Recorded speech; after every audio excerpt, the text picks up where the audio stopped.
दोस्तों, 8वें वेतन आयोग का बिगुल बज गया है और 3 ये धुरंधर हैं, इनको कमांड सौंपी गई है और ये करेंगे समुद्र मंथन और क्या निकलेगा अमृत। हाँ जी दोस्तों, सबसे पहले हम ये जानेंगे आखिर ये 3 धुरंधर 3 हस्तियां हैं कौन।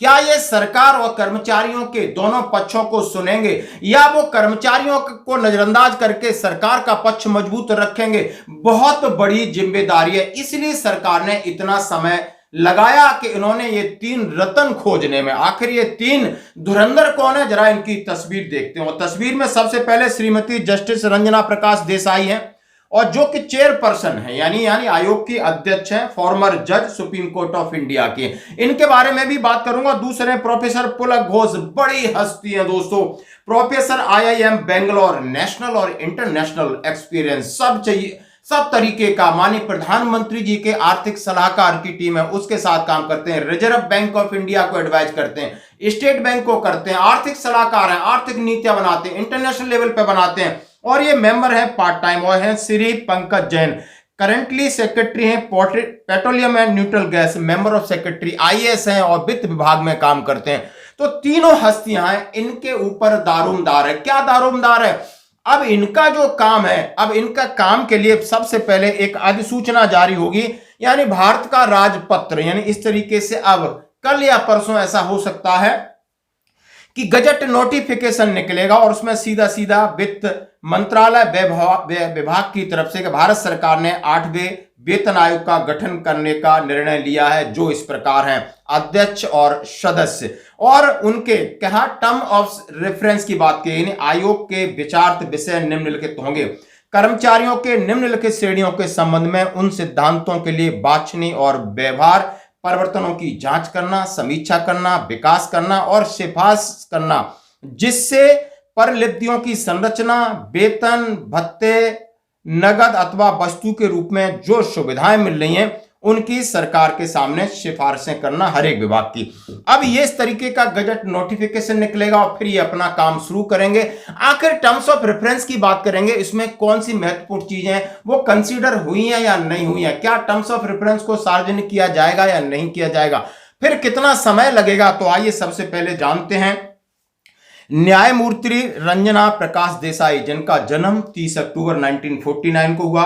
1970 में उन्होंने एक एल्फिस्टन कॉलेज से स्नातक किया। 73 में गवर्नमेंट लॉ कॉलेज से उन्होंने कानून की स्नातक की पढ़ाई की और कानूनी पेशे में शामिल हुई। और दोस्तों, उन्होंने लगातार इस तरीके का संघर्ष करने के बाद 79 में सरकारी वकील बनी। 86 में उन्हें कई जिम्मेदारी दी गई। इस सरकार ने जो जिम्मेदारी आप देख सकते हो, यानी परसिमन आयोग की अध्यक्ष रही, समान नागरिक संहिता कमेटी की अध्यक्ष रही और उन्होंने 2014 में सुप्रीम कोर्ट से सेवानिवृत्त हुई। दोस्तों, तो ये बहुत बड़ी हस्ती हैं और सरकार, यानी ये गुजरात सरकार में जो माननीय प्रधानमंत्री उनके साथ भी काम कर चुके हैं। तो लगभग सरकार की इन्होंने बहुत सारी जिम्मेदारियां यानी निभाई हैं और सरकार ने इनके ऊपर बहुत बड़ी जिम्मेदारी दी है और पहली इस वेतन आयोग की महिला अध्यक्ष है। और अब दारोमदार है कि आखिर कर्मचारी हैं, पेंशनर हैं, ज्यादा नहीं, आप समझ सकते हो 1 करोड़ 20 लाख लोगों की उम्मीदों पर कितना खरा उतरती हैं।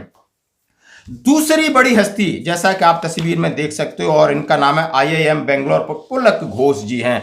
अब पुलक घोष जी के बारे में थोड़ा सा बात करते हैं। सबसे पहले तो ये प्रधानमंत्री जी के आर्थिक सलाहकार की टीम है और ये देश और विदेश में इस प्रकार की सेवाएं दे चुके हैं। जैसा professor Pulak Ghosh Indian institute of management Bangalore में एक वैज्ञानिक के रूप में प्रतिष्ठित प्रोफेसर हैं, जिन्हें फिनटेक, डेटा साइंस, सार्वजनिक नीति, विकास, अर्थशास्त्र के अनेक अग्रणी योगदान के लिए जाना जाता है। उनकी PhD, MSc, BSc उन्होंने इस विभाग में किया है। कलकत्ता से रहने वाले हैं और उनकी प्रमुख उपलब्धियां आप देख सकते हो, जैसा मैं दिखा रहा हूं। घरेलू वित्त विकास, आर्टिफिशियल इंटेलिजेंस, बिग डाटा, कई जगह उन्होंने काम किया है। नीतिगत प्रभाव, कई पुरस्कार मिले हैं और राष्ट्रीय और अंतर्राष्ट्रीय भूमिका अपनी अदा कर चुके हैं। यानी ये बड़े महारथी हैं, यानी रिजर्व बैंक, स्टेट बैंक, इनके साथ कई जगह ये रहे हुए हैं। तो देख सकते हैं इनके ऊपर बड़ी जिम्मेदारी। और तीसरे हैं पंकज जैन, IAS हैं, आप देख सकते हो, इनकी मैंने जीवनी आपके सामने रखी है। IAS हैं ये ईस्टर्न के कैडर के 1990 के हैं। IAS का सफर, पहली पोस्टिंग, वर्तमान में ये पेट्रोलियम विभाग में सचिव हैं, जैसा कि मैंने आपके सामने तस्वीर रखी। अब तीनों को अंदाजा लगाइए सरकार के आसपास, यानी एक तो सरकार के सचिव हैं, काम कर रहे हैं, और आप समझ सकते हो जो चेयरपर्सन हैं रंजना देसाई जी, वो सरकार के साथ काम कर चुकी हैं और ये भी मानी। तो यानी ये जो टीम है पूरी गवर्नमेंट की टीम है। और मैं जेसीएम स्टाफ साइड के शिव गोपाल मिश्रा जी ने कहा था कि इस तरीके से सरकार ढूंढती है कि जो टीम बने, आयोग बने, वो लगभग उनके बीच का हिसाब किताब बनता रहे, क्योंकि सरकार के ऊपर ज्यादा आर्थिक बोझ ना आए, तो तमाम तरीके की चीजें अपनी रिकमेंडेशन देंगे। अब इनका काम, जैसे हमने कहा कि गजट नोटिफिकेशन आज या कल में निकलेगा और फिर ये काम अपना शुरू करेंगे। उनका काम करने के तरीके के लिए इन्हें टर्म्स ऑफ रेफरेंस दिया गया है, और टर्म्स ऑफ रेफरेंस में आप समझ सकते हो क्या क्या चीजें महत्वपूर्ण थी जिनके ऊपर हम बात करेंगे।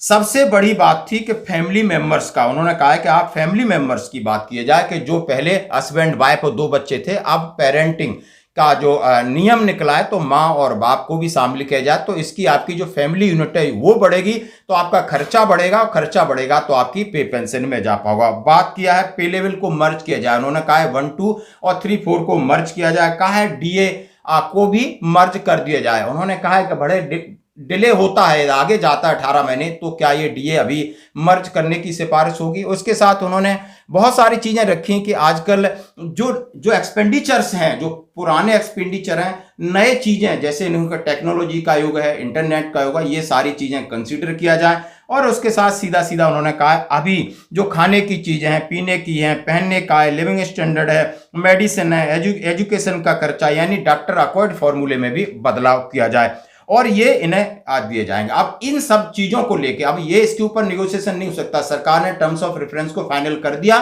अब इसी दायरे के अंदर लगातार मीटिंग होगी, जैसे स्टाफ साइड से मीटिंग होगी, दूसरे विभागों से मीटिंग होगी, और इसी के अंदर सब लोग अपनी चीजें रख सकते, चाहे डिफेंस फोर्सेस हैं और दूसरे रेलवे कर्मचारी, और उसके बाद ये लोग सरकार जब ये सारी चीजें रिपोर्ट लेके फिर ये लगातार समुद्र मंथन होता रहेगा, उसके बाद सरकार को अपनी सिफारिश देंगे। सरकार को सिफारिश देने के लिए उन्हें टाइम मिला है 18 महीने का।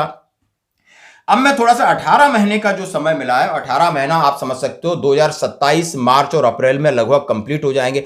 अब ये तीसरा फेज होगा। पहला फेज था, इन्होंने 8वें वेतन आयोग की घोषणा जनवरी में किया, यानी दिल्ली के चुनाव से पहले। उसके बाद बिहार चुनाव के पास इन्होंने अधिसूचना जारी के लिए कल नोट दिया है, अब नोटिफिकेशन निकल जाएगा। इसके बाद आयोग अपनी 18 महीने या 15 महीने में अपनी रिपोर्ट तैयार करके सरकार को देगा। फिर सरकार 5-6 महीने में लगातार मंथन करेगी, फिर सरकार चौथे चरण में इसकी घोषणा करेगी। यानी अभी 2 चरण आपके पूरे हुए हैं। अब वो घोषणा समझ सकते हो, रिकमेंडेशन आपकी 2027 के मिड तक जाएगी, और वहां पर उत्तर प्रदेश के चुनाव हैं। तो पहला छक्का मारने के लिए सरकार ने ये रखा है कि बीच में हम ऐसा करेंगे, जैसा कि कमेंट्स बॉक्स में बहुत सारे लोग कह रहे हैं कि सरकार अपने हिसाब से काम करती है, इसको किसी की चिंता नहीं है।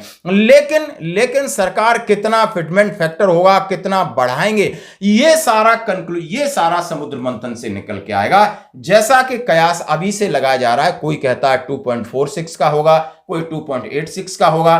तो आखिर माननीय प्रधानमंत्री जी के मन में क्या है, जरा अगले वीडियो में देखते हैं।